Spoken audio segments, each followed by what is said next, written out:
يا أيها الذين آمنوا اذكروا الله ذكرا كثيرا وسبحوه بكرة وأصيلا. Assalamu alaikum, alhamdulillah, nous continuons notre série autour du dhikr, ces petites paroles qui nous rapprochent d'Allah subhanahu wa ta'ala lorsqu'on les médite, lorsqu'on les dit avec abondance et qu'on rentre parmi ses serviteurs al-dhakirin. Puisse Allah subhanahu wa ta'ala bien faire de nous des dhakirin. Allah subhanahu wa ta'ala, dans un des versets de sourate Ali Imran, nous invite à faire un dhikr différent de celui qu'on fait depuis le début de cette série. C'est un dhikr de méditation de la création. Allah dit Inna fi khalqis samawati wal ardi wa ikhtilafil layli wan nahari la ayatin li ulil albab. الذين يذكرون الله قياما وقعودا وعلى جنوبهم ويتفكرون في خلق السماوات والأرض ربنا ما خلقت هذا باطلا سبحانك فقنا عذاب النار. Allah subhanahu wa ta'ala nous dit Inna fi khalqis samawati wal ard, il y a dans la création des cieux et de la terre, wa ikhtilafil layli wan nahar, et dans l'alternance entre la nuit et le jour, la ayat, des signes miraculeux, des signes de la présence d'Allah subhanahu wa ta'ala, des signes de la compagnie d'Allah subhanahu wa ta'ala, de sa miséricorde, de sa création, les ulil albab, pour les personnes qui sont douées d'intelligence. Et Allah subhanahu wa ta'ala donc ici nous invite à réfléchir et à méditer lorsque nous voyons la création qui nous entoure. Donc ça, c'est un dhikr, mais qui n'est pas un dhikr de la langue, c'est un dhikr d'abord du cerveau. C'est un dhikr d'abord des yeux, d'abord des sens, de l'ouïe. Lorsqu'on entend les vagues, lorsqu'on entend le vent, lorsqu'on entend les oiseaux, lorsqu'on entend le bruit des feuilles des arbres sous le vent, lorsqu'on observe les montagnes, lorsqu'on observe le ciel, lorsqu'on observe le soleil, lorsqu'on observe tout ce qu'il y a autour de nous de création, même la plus petite des fourmis, Allah subhanahu wa ta'ala nous dit, il y a dans tout ça, des signes miraculeux pour ceux qui sont doués d'intelligence, donc ceux qui prennent le temps de regarder, mais pas de regarder bêtement, ou de regarder sans réfléchir, ou de regarder juste en passant devant, non, de regarder de manière méditative. Et ensuite il nous dit, qui sont ces ulul albab, ces gens doués d'intelligence, alladhina yadhkuruna Allaha qiyaman wa qu'udan wa ala junubihim ويتفكرون في خلق السماوات والأرض ربنا ما خلقت هذا باطلا سبحانك. Ce sont des gens qui évoquent Allah subhanahu wa ta'ala et qui se rappellent de lui en étant debout, en étant assis, en étant allongés. Donc ce sont des gens qui déjà de base ont une relation avec le dhikr. Tous les adhkars dont on a parlé dans cette série sont des adhkars qui peuvent parfois se faire debout, parfois assis ou parfois allongés, pour les adhkars par exemple qu'on fait juste avant de dormir. Et donc Allah subhanahu wa ta'ala nous dit ici que ces gens qui sont doués d'intelligence sont des gens qui se connectent à Allah subhanahu wa ta'ala, premièrement. Et deuxièmement, yatafakkaruna fi khalqis samawati wal ard. Ils méditent, ils réfléchissent à la création des cieux et de la terre. Donc le fait d'utiliser son cerveau pour observer la création des cieux et de la terre et de réfléchir à la grandeur de tout ça, à la complexité de tout ça, au mécanisme que Allah a mis en place pour faire fonctionner tout ça, à la beauté de tout ça, est une adoration. Al-Fikr est une adoration. At-tafakkur, subhanallah, la réflexion et la méditation est une adoration. Et c'est une adoration pour des gens qu'Allah a choisi de nommer ceux qui sont ulul albab, les doués d'intelligence.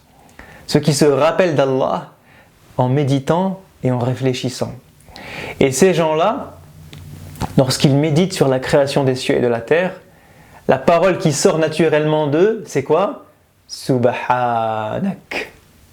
Je vous invite à revenir à l'épisode sur la parole Subhanallah. Et cette parole-là, on a dit que c'était une parole qui déclarait la grandeur d'Allah subhanahu wa ta'ala avec émerveillement, avec étonnement, avec beauté, avec grandeur. Et donc lorsque on observe la création des cieux et de la terre et qu'on médite sur la complexité de tout ça, eh bien la parole qui sort naturellement, c'est Subhanak. Et il rajoute à ça Ma khalaqta hadha batila. Ya Allah, tu n'as pas créé tout ça en vain. Autrement dit, ces gens, lorsqu'ils regardent la création, eh bien, voient derrière elle la sagesse d'Allah subhanahu wa ta'ala.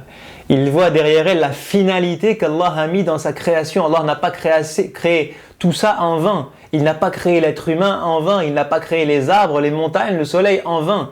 Il y a une utilité, il y a une finalité, il y a un objectif derrière toute cette création. Allah subhanahu wa ta'ala souhaite que derrière cette création, on puisse le voir, on puisse le méditer, on puisse se rapprocher de lui. Allah souhaite que derrière cette création, l'être humain, eh bien, essaye de s'améliorer spirituellement, chemine sur terre, œuvre sur terre, devienne quelqu'un de meilleur, fait sa tazkiya personnelle, se rapproche d'Allah subhanahu wa ta'ala, œuvre pour le bien et œuvre pour la société. Allah subhanahu wa ta'ala ne nous a pas créés en vain. Il y a une finalité derrière tout ça, il y a un objectif derrière tout ça. Il y a un objectif d'atteindre le paradis. Il y a l'objectif d'atteindre la satisfaction d'Allah subhanahu wa ta'ala. Il y a l'objectif d'être des adorateurs d'Allah et de lui démontrer que nous sommes à la hauteur de son adoration. وَمَا خَلَقْتُ الْجِنَّ وَالْإِنسَ إِلَّا لِيَعْبُدُونَ. Cette création, elle a une utilité, elle a une finalité. Et donc lorsqu'on observe la création des cieux et de la terre, lorsqu'on observe l'harmonie dans tout ça, lorsqu'on observe la place que Allah a donnée à chaque chose, subhanallah, on comprend que tout ça, eh bien, est une stratégie divine, que tout ça a été fait dans une finalité, dans un objectif. Et donc ça nous remet les pieds sur terre, si je puis dire, et ça nous permet de nous remettre sur la voie d'Allah subhanahu wa ta'ala, de nous rappeler d'Allah subhanahu wa ta'ala, de nous rappeler de pourquoi nous sommes là, et de nous rappeler de ce que nous verrons lorsque nous le retrouverons. Et c'est pour ça que ces gens disent Subhanaka ma khalaqta hadha batilan faqina azab an-nar. Alors ya Rabbi, préserve-nous du châtiment de l'enfer. Subhanallah. Donc la méditation de la création des cieux et de la terre est une très belle adoration en soi. Une adoration que je m'invite moi-même le premier et chacun d'entre nous à faire. Alors vous allez me dire, oui, mais on habite Paris, on habite une grande ville, on est entouré par du béton, on est entouré par des gratte-ciel, on ne voit que le métro, le boulot, le dodo, on ne voit que nos bureaux, on ne voit pas la nature en vrai. Alors je vais vous répondre, c'est pas faux, mais c'est pas vrai non plus. C'est pas faux parce que effectivement, les gens qui vivent à la campagne, ou les gens qui vivent dans la nature, ou les gens qui vivent dans des petites villes ou des petits villages ou en province, eh bien effectivement ont une connexion à la nature qui est plus forte que ceux qui vivent dans des grandes villes. Parce qu'ils voient les montagnes pour certains, parce qu'ils voient la mer pour d'autres, parce qu'ils voient la forêt pour d'autres, parce qu'ils voient la verdure, parce qu'ils voient les saisons, parce qu'ils voient les feuilles des arbres tomber, parce qu'ils voient les animaux, ils voient les araignées, ils voient les fourmis, ils voient les insectes, ils voient tout ça dans leur quotidien. Et donc leur connexion à la nature est bien évidemment plus importante que celle de ceux qui vivent eh bien, dans une grande ville. Lorsqu'on voit des vaches tous les jours, ou qu'on voit des chevaux tous les jours, eh bien ce n'est pas comme si on n'en voyait jamais. Et donc ça c'est déjà une première motivation, je dirais, pour ceux qui habitent en ville, eh bien d'essayer de sortir de la ville de temps en temps, de prendre des week-ends ou des vacances scolaires pour aller dans un gîte, pour aller dans la nature, pour aller faire de la randonnée en forêt, J'ai envie de dire, même pour ceux qui sont parisiens, vous sortez un petit peu de l'Île-de-France ou juste en bordure de l'Île-de-France, vous avez des paysages magnifiques, vous avez la forêt de Fontainebleau, vous en avez d'autres, et vous êtes capable, en pas trop longtemps de transport, eh bien de sortir de la ville et de voir la nature. Mais j'ai dit, c'est pas totalement vrai, parce qu'en fait, la nature d'Allah subhanahu wa ta'ala est présente tout autour de nous. Et même si on n'en voit pas beaucoup dans certaines grandes villes, eh bien en vérité, si on prend le temps de rentrer dans cet état d'esprit de celui qui est doué d'intelligence et qui médite et qui se rappelle d'Allah à travers eh bien, la réflexion et la méditation de sa création, eh bien trouvera des choses. Et je vais vous donner des exemples très très simples. Le ciel est magnifique. Et le ciel est un signe d'Allah subhanahu wa ta'ala en soi. Lorsque Allah nous dit qu'il a élevé le ciel, min ghayri amadin tarawnaha, sans qu'il n'y ait de piliers que vous voyez. Lorsque Allah nous dit qu'il a élevé le ciel, qu'il l'a créé et qu'il n'y a pas de fissure, dans le ciel, subhanallah. Et je vous assure que vous prenez le temps, eh bien, d'orienter votre champ de vision, de vous mettre dans un endroit où vous êtes capable de lever les yeux au ciel et de voir quasiment à 100% ou dans 90% de votre champ de vision uniquement le ciel. Et encore plus si c'est un ciel bleu, qui est magnifique et qui est uniforme et qui ne montre aucune imperfection, aucune fissure, rien du tout. Wallahi, l'observation de ce ciel et la méditation de ce ciel, eh bien, vous procurera un bien-être et un apaisement et une quiétude et une connexion avec le Créateur des cieux et de la terre, subhanahu wa ta'ala. Si vous êtes capable de vous arrêter devant un arbre, et encore une fois, j'insiste sur le champ de vision, c'est important. On est tous capables de faire des zooms et des dézooms. Lorsqu'on marche dans la rue, on peut très bien s'arrêter devant un arbre et zoomer notre champ de vision sur cet arbre et n'observer que ses feuilles. Faire un zoom sur une feuille, se baisser et observer cette feuille qui est tombée par terre. Se baisser et observer les insectes, les fourmis qui sont dans ce petit champ, ou juste dans ce parc, ou un petit morceau où il y a de la pelouse, ou de l'herbe. On croise tous des endroits où il y a quelques feuilles, où il y a des petites fleurs, où il y a quelques arbres. Mais est-ce qu'on prend le temps de s'arrêter et de zoomer notre champ de vision sur ces feuilles, de zoomer notre champ de vision sur ces arbres, de zoomer notre champ de vision sur ces fleurs, de zoomer notre champ de vision sur un oiseau et de regarder la beauté de l'oiseau, d'écouter le chant de l'oiseau que j'entends qui est un tasbih. Le chant de l'oiseau est apaisant parce que le chant de l'oiseau évoque Allah subhanahu wa ta'ala. C'est pour ça qu'il apaise nos cœurs. C'est pour ça qu'Allah lui a donné cette faculté, subhanallah. Et donc même dans une grande ville où il n'y a pas beaucoup de nature, on est tous capables de trouver des petits endroits ou même des endroits qui sont remplis de béton, mais qui, si j'arrive à m'organiser pour orienter mon champ de vision et mon cœur et mon cerveau sur la méditation de cette petite chose que je suis en train d'observer, eh bien, nous pourrons accomplir ce verset et méditer sur la création des cieux et de la terre. On peut aussi méditer sur notre propre création, subhanallah, sur la manière dont Allah fait fonctionner notre corps.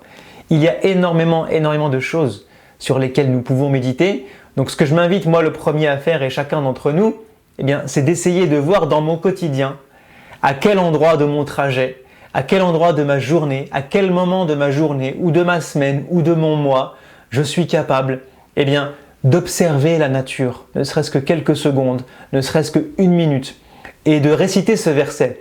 Inna fi khalqis samawati wal ardi wa ikhtilafil layli wan nahar la ayatin lil ulil albab. Ce verset dont le prophète sallallahu alayhi wa sallam nous dit qu'il est un zikr en soi.